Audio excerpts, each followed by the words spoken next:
د کرکټ نړیوالې شورا د درجه بندۍ لیست کې د آسیایي لوبغاړو پاچاهي سلام او مینه خوږو کتونکو وخت مو په خیر ستړي مو شئ. دا چې آسیا تر نورو وچو ښه لوبغاړي لري نو نن سبا د آسیایي لوبغاړو زور دی. د افغانستان په ګډون 15 آسیایي هیوادونه د کرکټ نړیوالې شورا په درجه بندۍ کې لومړي لوبغاړي لري. ویرات کوهلي چې د هندي لوبډلې لوبډلمشر دی اوس مهال د کرکټ نړیوالې شورا د درجه بندۍ په نوملړ کې د یو ورځنیو او ټیسټ لوبو لومړی نمبر لوبغاړی دی. ویرات کوهلي په یو ورځنۍ لوبو کې 891 نمرې لري، په ټیسټ لوبو کې هغه 922 نمرې لري.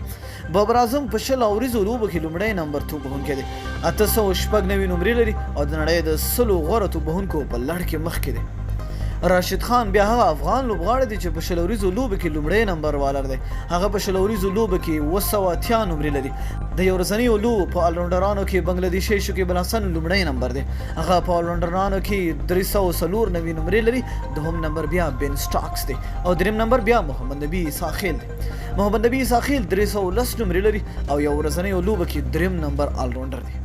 جسپریت بمراه د هندستان چټک بالر دی، د یو ورځنیو لوبو لومړی نمبر توپ اچوونکی دی، هغه 809 نمرې لري. مخکې راشد خان دوهم نمبر په نړیوال جام کې تر ټکېدلو وروسته نهم نمبر ته ورسېد. راشد خان اوس یو ورځنیو لوبو کې نهم نمبر توپ اچوونکی دی. 10 اوریزو آلراونډرانو کې دوهم شکیب الحسن او دریم محمد نبی ساخیل دی. لومړی مقام بیا د استرالایي ګلین ماکسویل دی. دا نو هغه آسیایي لوبغاړي دي چې د نړۍ په زګونو لوبغاړو کې لومړی مقام لري او د کرکټ نړیوالې شورا په درجه بندۍ لیست باندې راج پیل کړی دی. نو مینه او مننه چې ویډیو مر سره تر پایه وکړه. د لا نورو ښکلو معلوماتو لپاره زموږ چینل در سره سبسکرایب کړئ. د خپل ځان ډیر خیال ساتئ. تر بل ویډیو د الله په امان.